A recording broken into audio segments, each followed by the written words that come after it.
It's all about your belief system.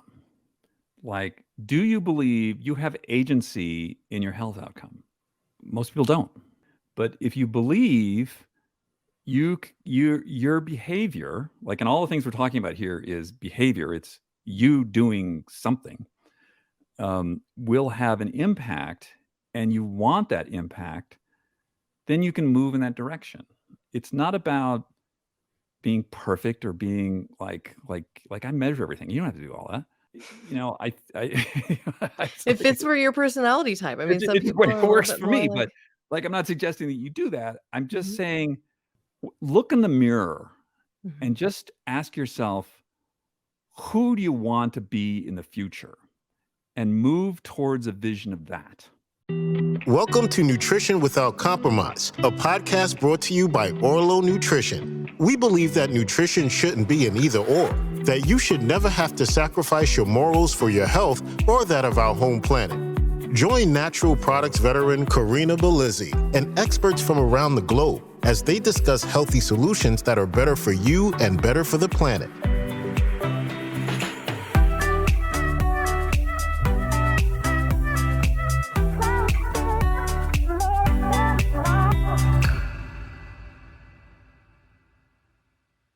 Welcome to another great episode of Nutrition Without Compromise.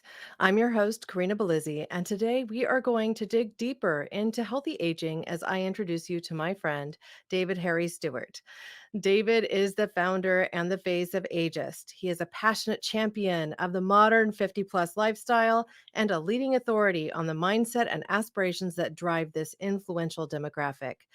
As the go to reference on people in the 50 plus age group, he frequently shares his expertise and insights with major media publications, including the Wall Street Journal, the Times of London, CNN, South China Morning Post, Forbes, and Fortune. He also consults for a wide range of Fortune 500 brands and businesses. Welcome to the show. Hey, how are you? Great. Well, first, I'd like to ask you what nutrition without compromise means to you. You try and eat the best you can to become the best version of yourself. And I think you sort of move up the ladder from intentionally harming yourself, Mhm. unintentionally harming yourself, Right. and then you get into like optimizing. So that's what I would say. That's right. Yeah, moving up that ladder. So, on that topic, I understand that in your history, you've battled some health issues yourself that ultimately I think have helped you lean into this whole work that you're doing around Mm. ageism, really rebranding what it is to be a modern 50 plus person and leaning into that. So, can you talk about that? Can you share your story? Well, yeah. I had a pretty rockin' photography career for about 35 years. And that involved living in Paris, working in Paris, New York, LA, Tokyo, a lot of airplanes, a lot of jet lag. And then in my late 40s, I got this wacko autoimmune disorder. And by the way, all autoimmune disorders are wacko. Yeah, they're wacko. Doctors are, you break your arm, they're great. You get into this stuff and it's just like, we'll try some stuff out. We'll see how it works. Yeah, take this pill and then we'll test you in 60 days and then do it again. And In my case, it was like, it was a little more dramatic than that. Yeah, so I spent about a better part of a year in a hospital, Mhm. um, and my disorder was a pediatric blood disorder. You become like a science project, and they try a lot of different things on you. And at the end, we went for organ removal. So they took my spleen out, which always seemed Mhm. like sort of a rash move to me. But they were like, "Listen, like the risk there, the risks of this ongoing treat, because I was getting every 2 weeks something called an IVIG, which is intravenous immunoglobulin, I think is what it's called. So it's a human blood product. Mhm. Um, and they're like, this is, risky, continue to take this. And by the way, it's not working as well as it used to. So let's take your spleen out and see what happens. And Mhm. so that worked. Sort of disengaged from that career. And I moved to Los Angeles. And then about 6 years later, I started doing what I'm doing now. Well, let's talk about that. Your work with AGEIST. I mean, I've had the pleasure of watching your TED Talk and getting to know a little bit more about it from that perspective too. But that was already after you'd been doing the work for a while with AGEIST. So why don't you talk Yeah. about what you're working to achieve there and really the inroads that you've made? Well, when we started it, I come out of big time communications. So what I was seeing was that anytime somebody talked about somebody in my age group, it was always as if there's something terribly wrong with us. Like there was nothing aspirational about it. It was all like highly medicalized and therefore infantilized. And it was just like, what? Huh? I don't understand this. Like, there's these, the insurance videos of the couple in their dockers and their golden retriever on the beach. Like, who are these people? What? I don't get this. Retired at 50, basically. I don't know why they're just, I don't know. It didn't make any sense to me. So we started Ageist, and I don't fight ageism. I don't think fighting things is such a great idea. You just sort of amplify them if you do that. So what we do is we just show the reality of positive role models that are aspirational, inspirational, and attainable. And we just say like, hey, if you want to live like this, you don't have to live like this. You can do whatever you want, but if you want to, I can show you how to do it. And it's not that hard. It does require some work, but it's not like it's not an impossibility. Well, what I found so compelling about Ageist, just the website as a whole, and really what you're working to do there is it reminded me in elements of almost some of the work I've seen with the Humans of New York page, Oh which I'm yeah, sure yeah, you're yeah. I familiar love with. that. Right, Yeah. because, I mean, you're telling deep stories about people who are living real lives, and sometimes it's a second career, sometimes it's leaning into the first career, but in a new way, Mhm. like, where you're telling the story of that Yale professor who now decides, "Hey, I wanna be an architect. I've been teaching it forever, but I wanna actually go practice," and then Right. move to somewhere entirely new and start the business. Yeah, So, happens I all the mean, time. all the time.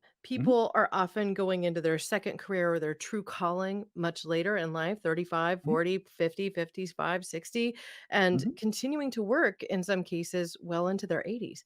I Yeah. have an example of that in my own life where my father-in-law and my mother-in-law, they're already at the 90 age point and they're still Wow. working. Yeah. My father-in-law runs a not-for-profit that he's passionate about and he's co-founded years ago. And my mother-in-law is still selling insurance and she's helping people execute their policies for, this later stage of their lives too. She's passionate about doing that. And I think it gives them purpose and Mhm, also has kept them remarkably sharp. And this mhm, is something that people also, I think, they don't realize when you slow down, when you just start to say, okay, well, I'm getting older, and that means I therefore need to slow down. Often their mental health ends up mhm. suffering and Yeah, even their clarity because they're not yeah. exercising their brain in the same way. All the above. All Yeah. of the above. I think that there are people who, their jobs are really physically very demanding, they're very hard, or they for whatever reason, they just wanna, they wanna retire. Okay. I don't have a problem with whatever you wanna do, that's great. But I think that you sorta wanna think that through. If you're going from a highly engaged, like, your social life, your peers, your purpose, and you're gonna unplug all of that all at once, think that through. That might not go the way you think it will. Right. Well, and to your point, it's almost like your identity in a way then comes into question because Mhm. you've wrapped up your social life, your work life, and all of a sudden you just simply put it to bed. Like, what is that going to do to your mental state? How will that affect your social life? These are big questions. Don't make yourself irrelevant. You're not gonna like that. See this a lot, people who, they're like, "Well, I don't care about what's going on, you know, out in the world or around me, or I don't need this new technology or whatever." And it's like, you don't, but beware of irrelevance. Mhm. You're not gonna like the way that feels. Well, I mean, you mentioned a couple of statistics in your short TED talk, which is only 10 minutes. I encourage everybody to go out there and review it because Terrifying. Can I tell the story of that? Please do. Oh my Yes. God. So, yeah, I've done a lot of scary stuff in my life, been to scary places, done scary things. That was like probably top 5 most terrifying things I've ever done. I'd never spoken in front of people before. And that was 4,000 people. And TED, and now I speak like all the time now, but TED is extra super duper hard because it's very tightly scripted. You got to stand on the red dot. You got to go, like when they tap you on the shoulder and say go, it's go time. And then and it's a clock, right? And you have Hmm. to like do the clock thing. You hit your marks. You got to hit your marks. And what happened to me, I had like rehearsed this thing and rehearsed. I knew this thing so well, like nothing could go wrong because I was not going to be that guy who goes out there and is like, gets like 20 million YouTube hits because I'm crying in front of during my TED talk or something. Like I was not going to let that happen to me. It So could have what been happened? good. I mean, that would have been good too, in a way, right? No, no, no, no. For impertuity, like you're that guy. No, I don't want to be that. So what happens is I tapped on the shoulder, go time, and I go out there and I start going through my thing, and I've got a clicker, right? And they're like pictures going. I don't know. 5 minutes into it, the clicker breaks. Hmm. It just breaks, and so I'm not quite sure what to do here. So it's like, and I like the tech guy, and there are like all these people out there, and it's like there's not one camera, there are 5 cameras, and they're like, around you. And it's just like, guys, this isn't working. And so they did whatever they did, and then they made it work again. And then I sort of just because I knew the thing so well, like you could have grabbed me by my ankles and like flew me over that crowd upside down, and I could have done that talk. Um, in fact, my wife could have done that talk because she'd heard me do it like 1,000 times. So anyway, I did it. So the moral is be prepared. Well, and be prepared to even perform when you're terrified because the Yes. reality is I watched that TED Talk twice, 3 times maybe, and Oh gosh. you made it look like it was easy. So, you did a I w great job. It was so scary. It was so scary. But after you do that, I could you like right now, people I was at a thing this weekend and they're like, well, next year, we'll have you prepared and you can put you on stage. And I was like, you can put me on stage right now. Like, you want me to talk for 20 minutes? What do you want me to talk on? I can just whatever. I can just go, like I did this other thing. This is nothing. It'll be easy by comparison. Yeah, That's right. absolutely. Yeah. That's the topic of, another podcast called We Can Do Hard Things, right? We can do hard things. Yes. Yes. So, one of the points you actually made in that speech, though, was, I Mm, think, really eye-opening for me. You said, "More people will be over 65 than under mm. 5." And Yeah, at it's the already time you that's recorded that, that past. was a few Yeah. years ago, but you said in 2 years. So we're there now. There are Yep. more people that are over 65 than under 5. Uh-huh. And that's a reality we've Mhm. never lived with before. So how do you see Mhm. this changing things in media today? Because I still Wow. see a lot of what you talked about, the golden retriever and the old couple walking the bike. Understand that media, especially commercial advertising media, is it's the tail of the dog. It doesn't lead the dog. I mean, I know that world really well. Um, it is I can tell you now, when we started our business, we wanted to work with other companies, and they would just, like, run from us like we were some kind of disease. We don't approach companies anymore. They approach us. Mhm. Um, so that's changed. The demographics, the economics of this are just irrefutable. It's the fastest growing age segments out there are above 90, above 80, above 70, above 60. Um, not to be crass, but where's the money? Right. It's not in the 20-year-olds.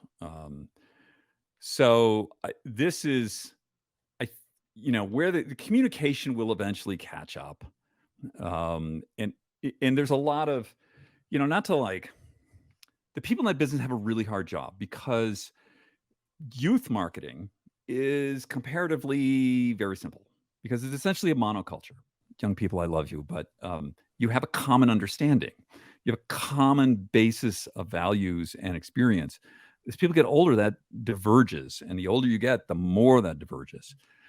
So it's for people who are used to dealing with sort of a mass, I get this all the time. We want everybody between 50 and 60. Well, like, huh? No, you don't. Find your niche, right. Find your niche, stay in your lane, and just do that Mhm, because it's like radically different. And so it's hard for people to sort of like people in that business to get their minds around that. I think that what is going to become very interesting, one of the things I'm like super excited about is that because people are living longer and there has been a dip in the last like couple of years, like the longevity stuff. So because of COVID, because of the the opium epidemic, and some other things, but that's not to say that there are people living longer and longer, healthier, like your mhm, parents. There's a lot of that. mhm, So what I think is super interesting to me is that if we bring we increase longevity and we increase health span, we're going to develop. There are going to be new developmental stages in like human life, right? So there's like sort of standard, like between 20 and 30, this happens, or between 5 and 10, this happens. Well, what happens between 100 and 110? hmm. I don't know. Like, what is that? I don't know. Like, what's between 90 and 100? There's a lot of people between 90 and 100. What is that developmental stage? So that's super interesting. As these numbers get put out there, there are going to be new developmental stages that in like human history we've never had before. But then what happens is once you have a lot of people like your parents who are alive, contributing, Mhm, and what they're doing is they are imparting knowledge and experience to people younger than them, which at scale has never happened before. So what that means is the longer we're alive, the more people we can help, the more contribution we can make. And this is one of the sort of like bugbears I have with a lot of the sort of naysayers out there. It's like, well, the more people, more resources, more healthcare burden, and more problem. Well, that depends on how you look at it. I look Well, at it there's an as opportunity in that. There's more health science is really coming a long way. And yeah, this is something that you cover often on your own podcast, SuperAge, where you're mhm, talking about things like cryogenics, cold yeah, therapy, all sorts of treatments that we can bring in. We just featured Dr. Ross Pelton on Nutrition Without Compromise, and oh, I talked to he Ross talked today. about, yeah, isn't he great? So Yeah. he's talking about rapamycin and Oh, how we cool. can stimulate this naturally in our own Mhm. bodies and also take a drug that could potentially give us great gains insofar as our longevity and lengthening our health span. And these are things that, of course, many people are going to want to learn more about. I know they can do so by listening to your podcast and going to aegis.com as Thank you well. for the plug. Well, for sure. I mean, I was even a guest on Super Age talking about omega 3s, which is, Yes. my favorite topic. But ultimately, I have really enjoyed listening to and reading the content that your team is putting out because ultimately it's very informative. You're focusing on the science, you're staying targeted on, of the moment and then real applications and then sharing the stories of people who are living their best lives, which I just love. So I would love for you to dive in for a moment to some of your secrets to healthy aging, because I'm sure there are a few. Um, and if that is cold therapy or if there's some other things that you're Well, peppering in. yeah, so there's sort of 5 what we call the 5 big rocks, and then you can sort of fill in with as much esoteric as you want. But there's sort of 5 things that you gotta get right. Number 1, top of list, sleep. Figure it out. Like, Mhm, there's like we talk about that for like hours, but I'm just gonna keep it simple. Figure it out. If you're mhm, not sleeping well, change what you're doing, change your environment, change whatever you gotta change because you gotta sleep. If you're not sleeping, it's very hard to do anything else. So that's number 1. Number 2, move. get So moving. get moving. So Mhm, whatever that, and again, that's sort of a big topic. There's aerobic and strength training and Max and agility and mobility and all that. But at the bottom, just move. So you need some kind of an exercise, some sort of, you need a program. Mhm. That you can wing this. Like when you're 20, it's like, whatever, I'll eat donuts and play tennis or whatever. Like it doesn't work at this age. Like Stay you out gotta till get 2 a.m. and go to work at 8, you know? no, no, no, no, bad, bad. I mean, you can do that then, but it Mhm. doesn't work all that well then, and it's gonna work worse now.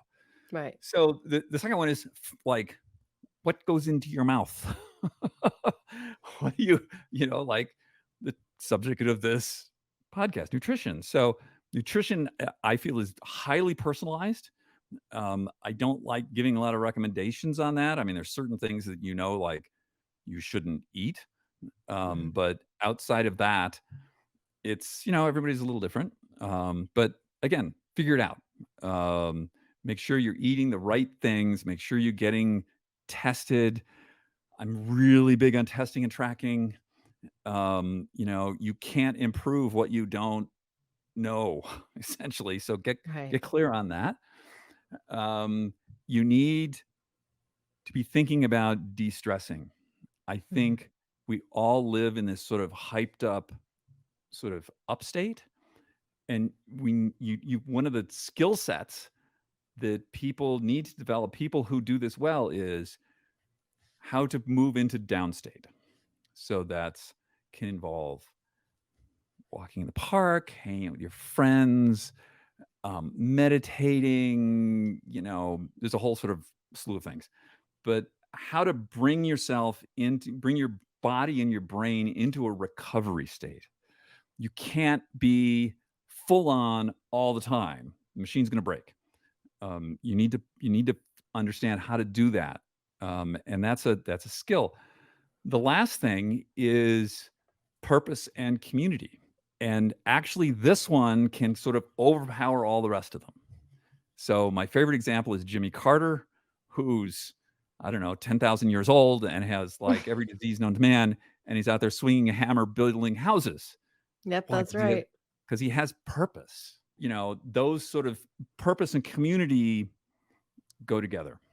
And I think that they're essential. So those are sort of the five, what I call like the five big rocks. Like you got to get that. That's like base level. Like that's 95% of it. If you can get that dialed in, you're going to live longer and healthier than the vast majority of Americans out That's there. right. And then you can sort of fill in, with what I call the esoterics. So I think sauna is really impactful. I think any sort of thermal challenge, so that's either hot or cold. I like both of those. They do very different things. Um, I think that there are certain sort of supplements and things you can take. Rapamycin was mentioned. There aren't any studies as yet on humans for longevity for rapamycin, but humans live a really long time, so it's really hard. It's impossible to do longevity studies on humans. But it seems like that might work. And there's like a number of other things. The nitric oxide seems to be pretty important. Um, there's certain other. Some people are big believers in the sirtuins and NAD and those sort of things. I think that again, though, these things are like it's like the last little bit of optimization. Although I would probably put the temperature stuff higher up there. I'm a big believer in the forcing the body to adapt. Does really good things. So let's talk about that for a moment because Mhm, I've had experience with sauna. I have gone through a couple stretches personally where I worked to do some pretty intense periods of detoxification mhm, using the power of sauna for that. mhm. And then ensuring at the same time that I'm doing things like replenishing my electrolyte stores because Oh, when you yes. sweat a Yeah, yeah, lot, yeah, yeah. guess what? This is like being in marathon training in a way because Oh, you're yeah. sweating so much that once your sweat is no longer salty, kind of a problem, right? So Yeah. replenishing your electrolytes becomes Yeah. important, making sure you're getting your water soluble B vitamins while you're doing Mhm. that. And, really considering things like foundational support, because I come from this perspective that's pretty basic. I think I agree with you on get moving, de stress, get great sleep, ensure your nutrition base is good, that you're Yeah. getting a good solid base of nutrition. And that can vary by the individual, the Mhm. activity level. How much protein do you need for your Mhm. activity level versus somebody who might be more sedentary? Mhm. That's going to vary on the Yeah. individual basis. Some people thrive on high protein, others thrive on a higher carbohydrate diet. And Mhm. a lot of that depends on what they're doing, right? Mhm. That's right. Um, but then looking at a few things that are really critical for most functions of your body, like making sure that you're getting enough omega 3s. Are Yeah. you actually living in a climate where you're getting sun exposure? So you might benefit from getting a vitamin D into your diet. So there's some basics that Yeah. I think most people can define fairly easily. Mhm. But then when you talk about something like cryogenics, people get scared Oh, or well, wait. cold, There are 2 not cryogenics. cryogenics is Sorry. another thing. No, no, We're not doing cryogenics is that. like freezing, we're not doing that, okay. Yeah. No, No. but the cold baths, right? Yeah. I Oh. I have, I've taken the ice baths after running marathons or distance runs as a for example, which is just one element of this, Mhm. but, there's a local spot, in Santa Cruz that does like, they have the float spas, so you can just Mhm. literally float for an hour of relaxation, or they also have the cold therapy sessions where you're Mhm. basically in this thing up to your neck, roughly, Cold water or nitrogen? nitrogen. Okay.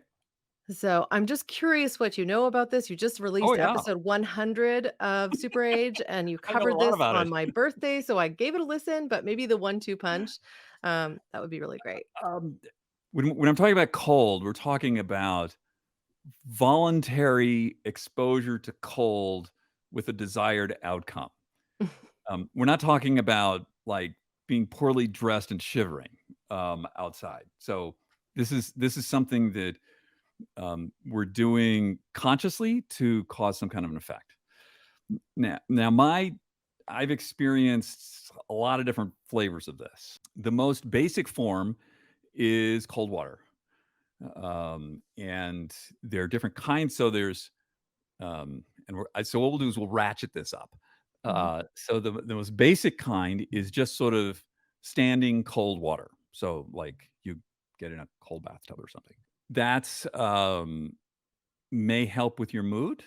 Fun fact: before they had antidepressants, the only treatment they had was cold water.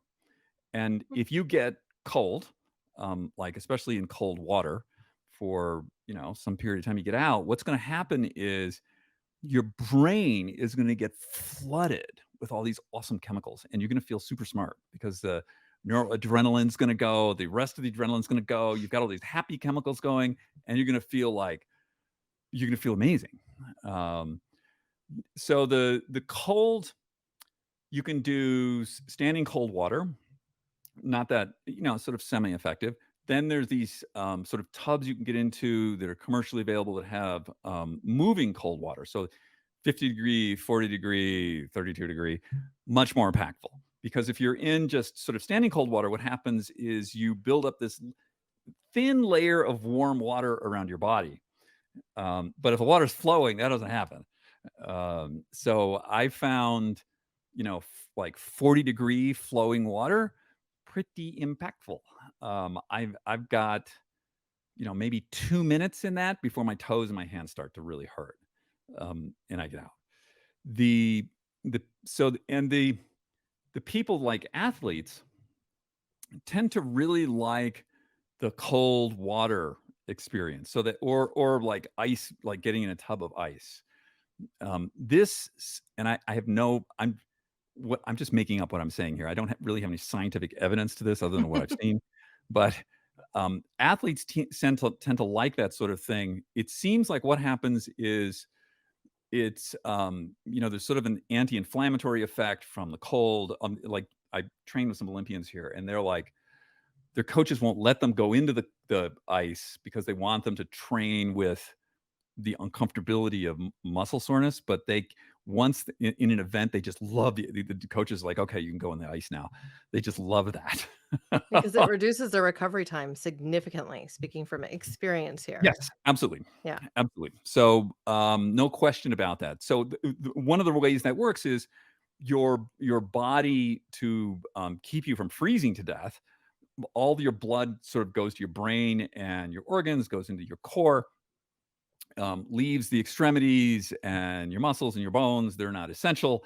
But then when you get out, there's this rebound that happens. So Mhm. then all the blood goes whoosh into these outer parts, including like it flushes through your muscles. And so that seems to be where the real benefit happens is all this blood and nutrient goes into these injured places at a higher volume than would otherwise happen. Mhm. Then there's the other kind. So that's so there's cryotherapy. And there are two flavors of cryotherapy. I know. Do you want to keep talking about this? I can talk about Yes, this I forever. do. I am actually really curious about the difference because I automatically jump to cryogenics because I have the No, cryo word, which is cryo. We're not freezing people. That's not what we're doing. cut But my head yes, off and freeze it. No, we're not going to do that. no, we're not doing that. Uh, so cryotherapy involves super chilled vapor of some kind. So there's the head out. Don't recommend those. That's liquid nitrogen.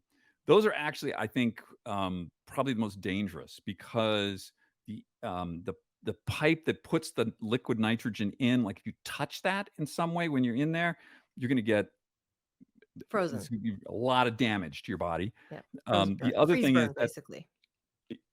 a really, really bad one. Yeah. Hmm. Like you're gonna have to go to the hospital and have like tissue removed.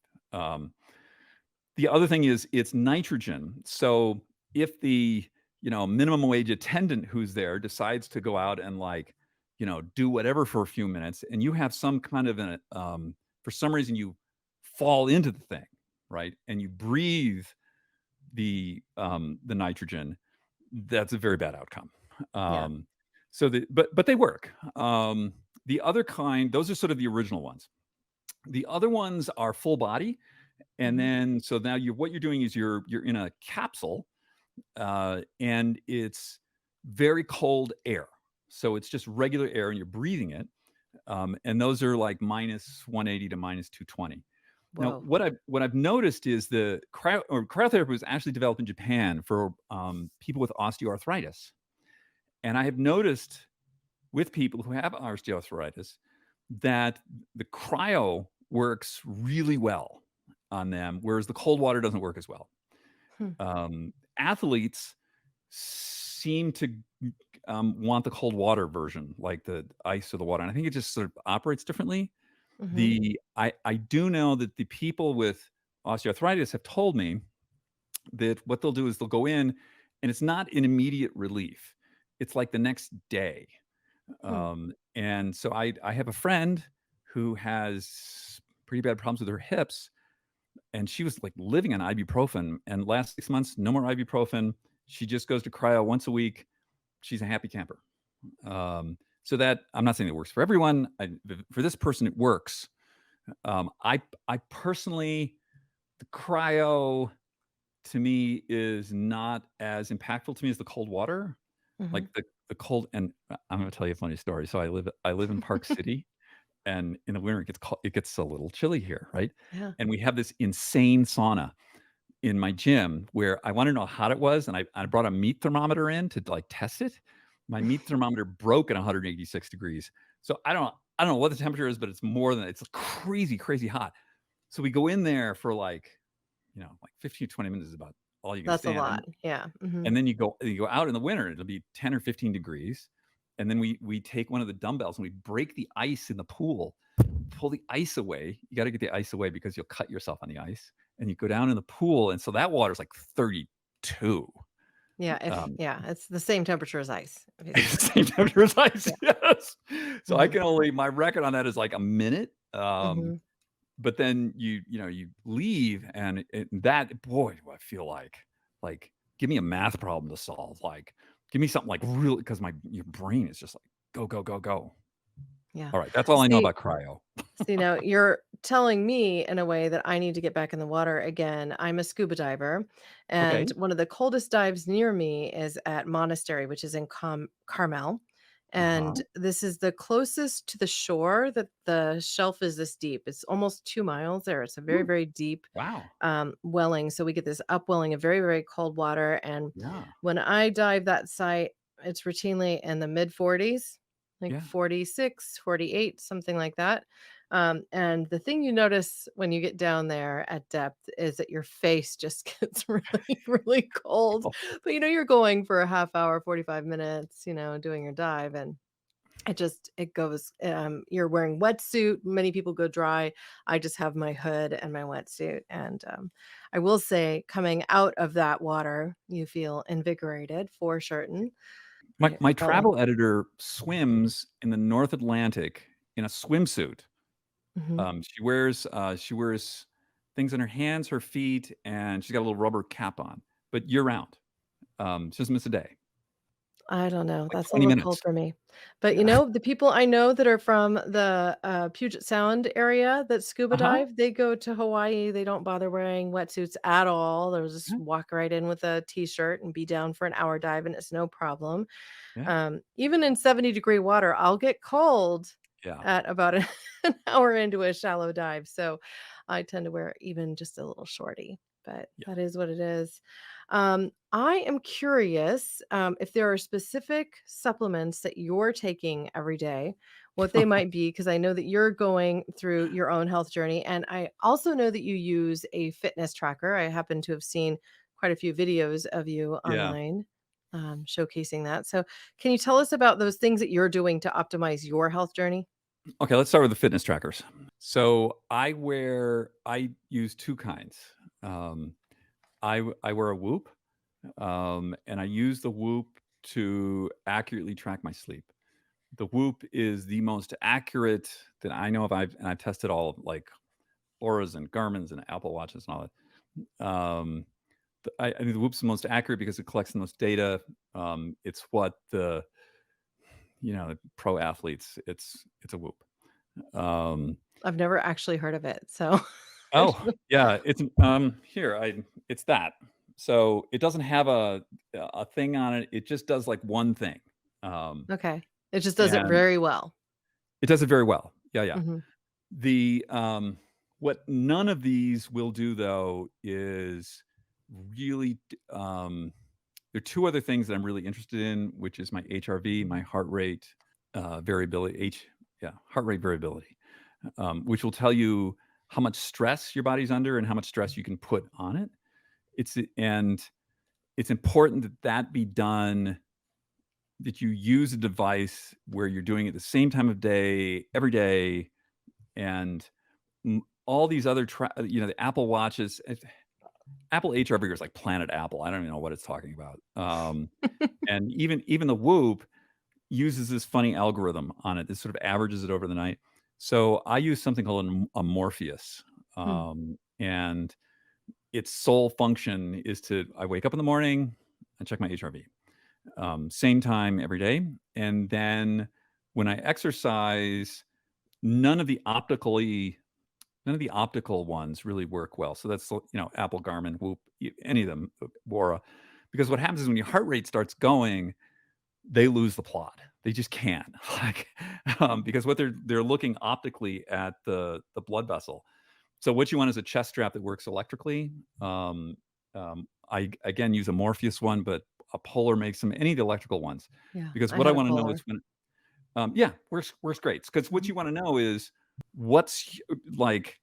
You may feel uncomfortable, you may feel a certain thing, but how fast? What you really want to know is how fast is your heart going?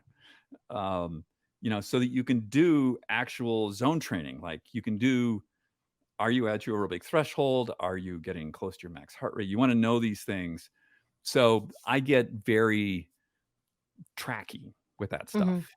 Mhm. But as a result of that, I'm in awesome shape. I'm, I'm really strong. Yeah. And Well, you've optimized that. I mean, I think I've seen you, pulling weights across the floor, doing all the exercises, box like, jumping, the whole but, thing, right? but you gotta you gotta be smart about it and Yeah. know what you can do on a certain day and what you can't. Mhm. and when you need to, like, again, that sort of downstate. The supplements that I take, I adjust as more knowledge as I think learnings as I learn things, I change. Mhm. I take Orlo every Thank day, you. um, because I think omegas are really important and it's hard to get them. I monitor my vitamin D. I want my D level between 50 and 100. And so I check my D level, like every 3 or 4 months, Yeah, and I it's want to either point out here because people Mhm. think, oh, well, I have to go to my doctor for all these things. Some of these tests Yeah. are available over the counter and they aren't that expensive. Vitamin D is one of them. I think it's like 20 or $30 depending. Yeah, and it's also because of how awesome our health insurance is these days.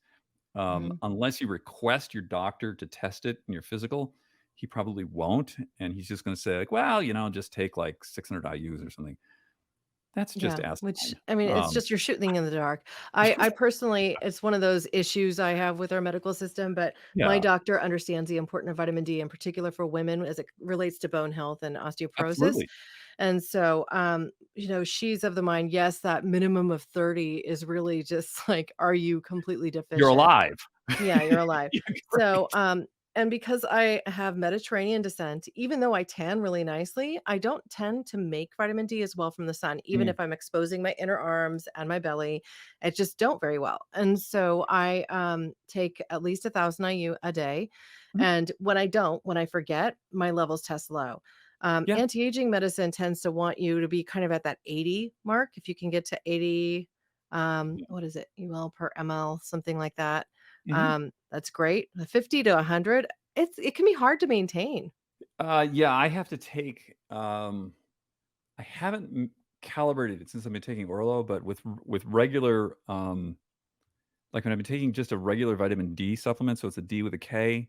Mhm, Make sure if you're going to take a D3, you got to make sure there's K in there. And I was taking mine was like in the high 30s, and to get it over 50, I had to take 10,000 IU's a day for about 6 months. It takes a long time to move your vitamin D level. that's right. Um, and then I went down to 5,000, and then my level dropped to like 45. So now I'm back to 10,000. Yeah. Well, and again, it depends on your activity level because there's Mhm. certain nutrients that you'll just burn up. And so, it's, like iron stores. Do you have to take an iron? Have you checked yours? I'm curious.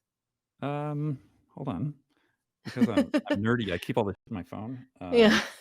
I And can the tell you reason I bring this exactly. up for everybody listening, like when you're very active and you're building muscle and you're doing a lot of activities that are strenuous and that kind of stretch you to the point of your body's ability, you tend to actually your body will consume iron. And that means that even if you are a male and even if you are a postmenopausal woman, that you may not be getting enough, and that can lead to other health complications and low energy and ultimately just feeling like you're um I don't know, a little like you're scratching the surface of living. I put it that way because people don't necessarily sometimes understand that they're feeling low or that they're feeling depressed because their nutrient balance is off too. Yeah, I mean, one of the companies that I work with is Inside Tracker, and Hmm. so I get 48 of my biomarkers measured every quarter. Wow. Um, so you also want to take. Majority of Americans are low in magnesium, so you make Hmm. sure you're getting tested. That's a pretty easy one. I take Calm before I go to bed. It just helps me sleep. Yeah. Oh, word to the wise about Calm. The recommended dose is 2 teaspoons. Hmm. I would start at 1, Yeah. and I would not go above 2 because I have done that, and I'm gonna tell you, you're gonna have a very close relationship with the bathroom for the next Yeah, it's a couple of days laxative if you do. effect. That's true. Yes. So I actually took it for that reason during pregnancy Mm, because it was both kind of the replacement for my evening glass of wine. I mm, actually would make it into a tea with chamomile and drink ooh, that before bed. And it helped keep me regular, especially in that third trimester, because you can start to get a little plugged up. So, mm. and I only did 1 teaspoon too, even then. But Yeah, I was thinking like, "Oh, well, I'm a little uptight and maybe I need a little more," and then it was like, "Oh, don't do that again." right. Well, it just depends on the form of the magnesium. But that's the other important thing. Like if people are suffering from night cramping and things like that, like Mm, especially women as they go into right. menopause, sometimes that can alone help Yeah. with that because you're essentially looking at the release cycle of the muscle. The muscle contracts using calcium and relaxes using magnesium. So important to have both nutrients, but it's not just calcium that impacts bone health either. Magnesium also has a role, interestingly. I take, a multivitamin just because, I wanna make sure I'm getting all my trace elements, Hmm. nothing fancy.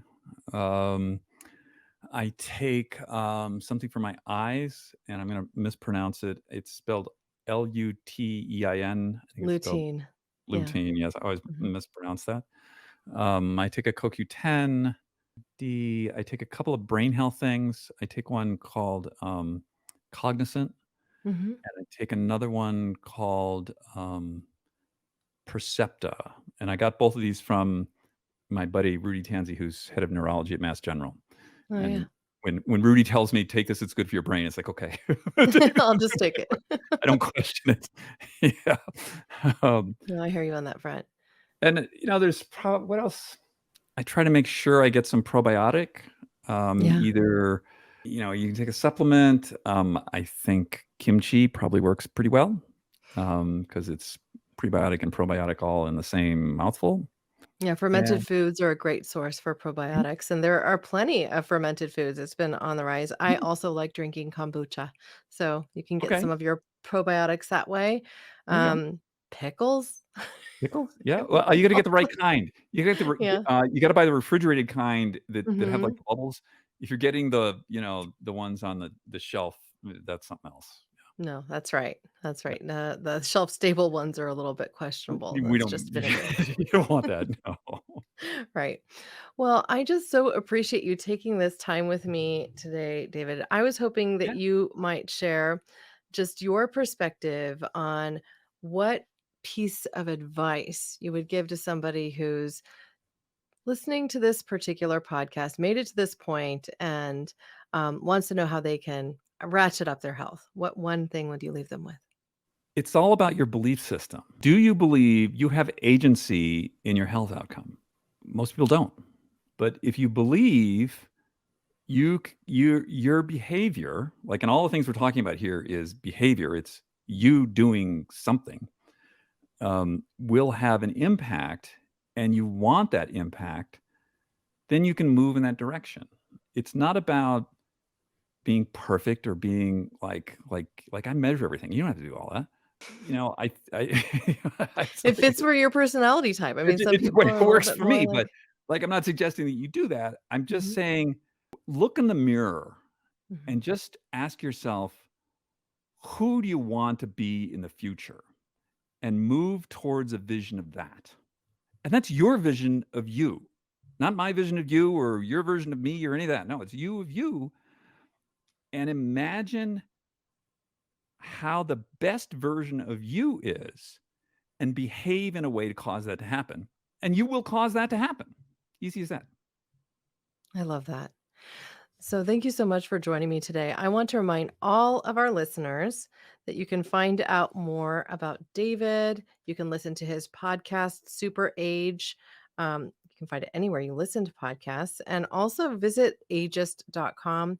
I've had the joy of writing a few pieces for the publication, including telling my personal story of leaving smoking behind and how omega 3s actually helped on that journey, which is a topic I had been shying from, particularly because it's a little revealing. I don't like to share with people as I'm in this health space. I used to be a pretty addicted smoker, but it's something that I think can help a lot of people on their own journeys as well.